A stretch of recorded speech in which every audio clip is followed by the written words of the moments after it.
Hello, so today we're going to be looking at calculating enthalpy change of a reaction using bond energies.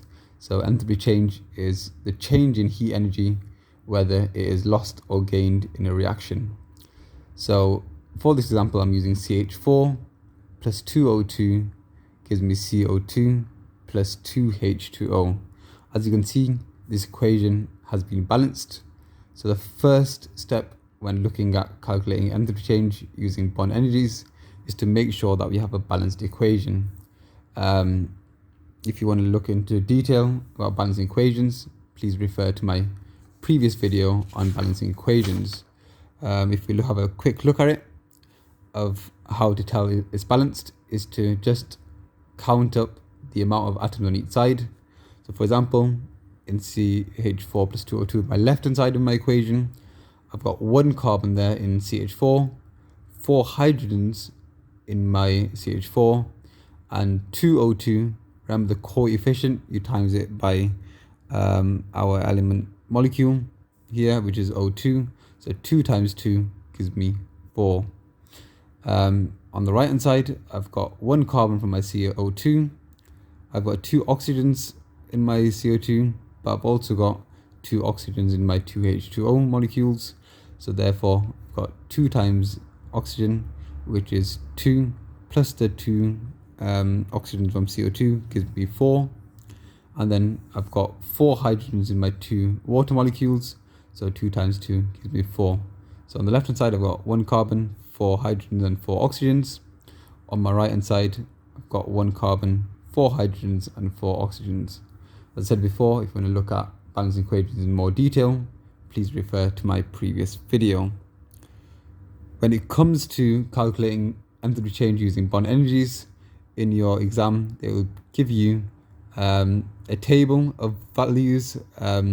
So for different bond energies, for example, CH is 435 kilojoules per mole, OH is 464 kilojoules per mole, O double bond O is 498 kilojoules per mole, and C double bond O is 805 kilojoules per mole.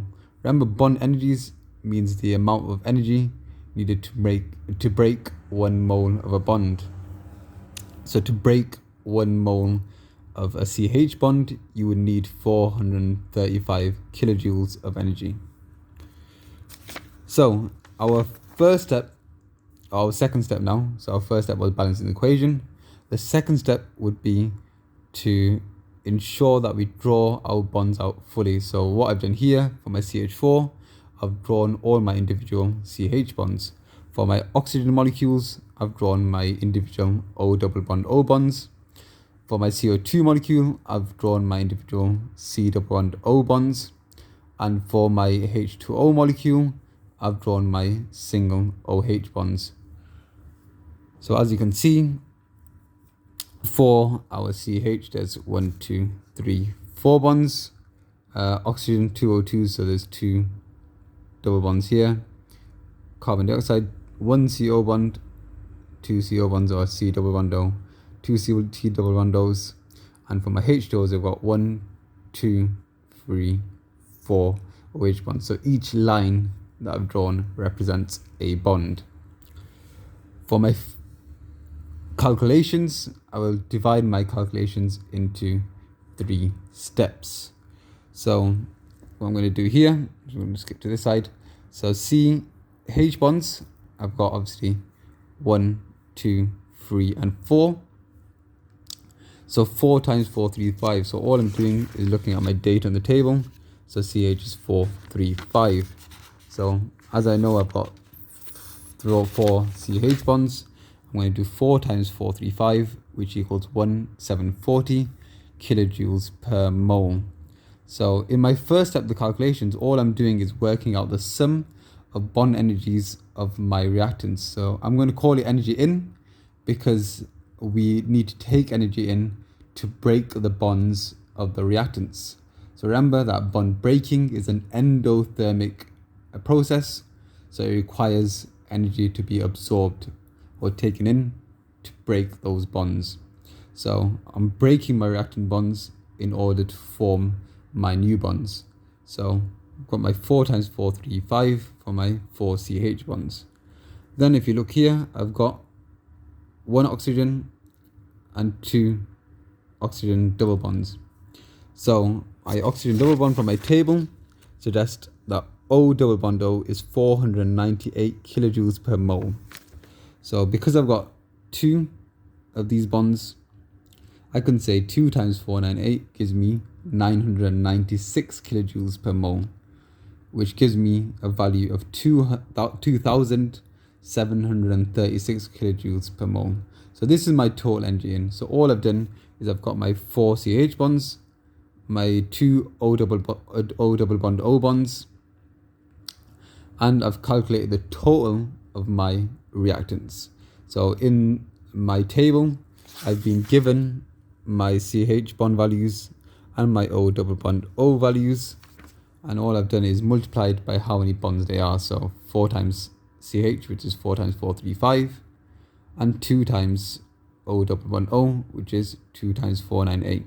So don't get confused with the double bonds. They're not 4 separate bonds. Because they're double bonds, they're 2 separate double bonds. And our table will help us inform that, which we've got O double bond O. There's no O single O. So if there's an O double bond O, we class that as 1 bond.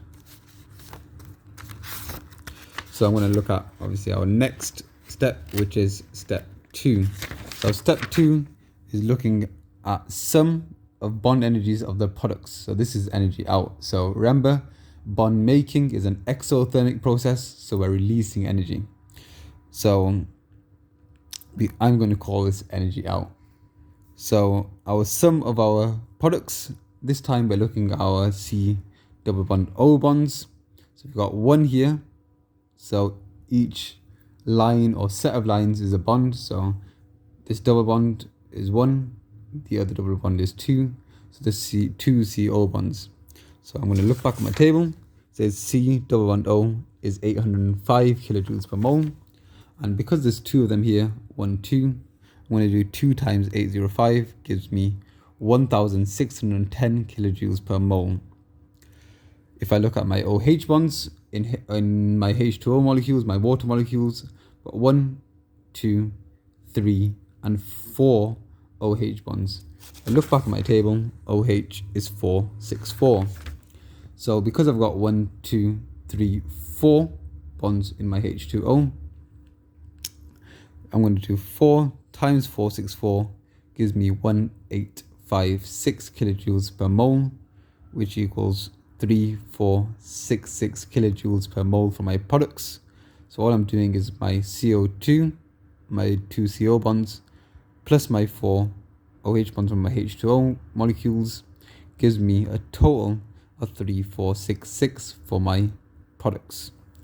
So my last step here now is step 3 of the calculation, which is energy change. What it says, energy change. So which equals energy in, take away energy out. So my reactants take away my products. So step 1 of the calculation, take away step 2 of the calculation, or the sum of my reactants. So what I put here is the Greek symbol for sigma, which mathematically represents the sum of, so the sum of reactants take away the sum of products.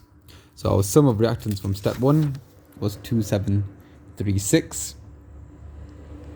That was step 1, 2736. Step 2, our sum of products is 3466. So 2736 take away 3466 is minus 730 kilojoules per mole. So because we have a negative value, minus 730 kilojoules per mole, this indicates that this reaction is indeed exothermic. So when you have a negative sign for your final answer in terms of energy change, this indicates an exothermic reaction. Remember, if it's exothermic, energy is lost from the reaction, energy is released. So that's why it is a negative value. So when we looked at our energy reaction profiles, we saw that energy was released and we had a negative delta H sign, so a negative enthalpy change. We can also tell this by the type of reaction that we have. we've got a combustion reaction going on here. So CH4 plus 2O2 gives me CO2 plus 2H2O.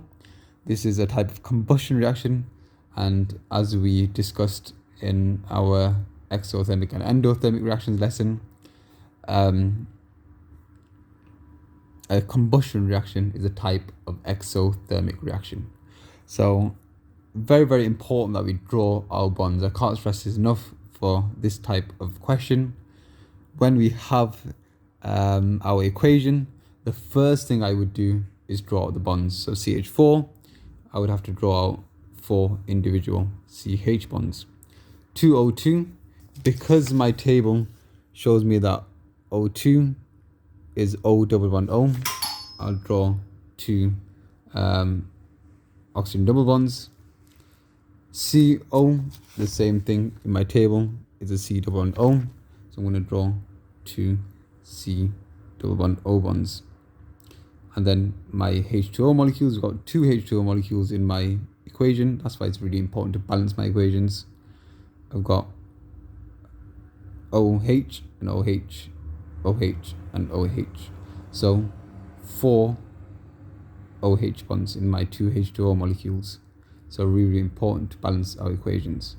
Okay, hopefully that makes sense, and you've learned how to calculate enthalpy changes or energy changes using bond energies.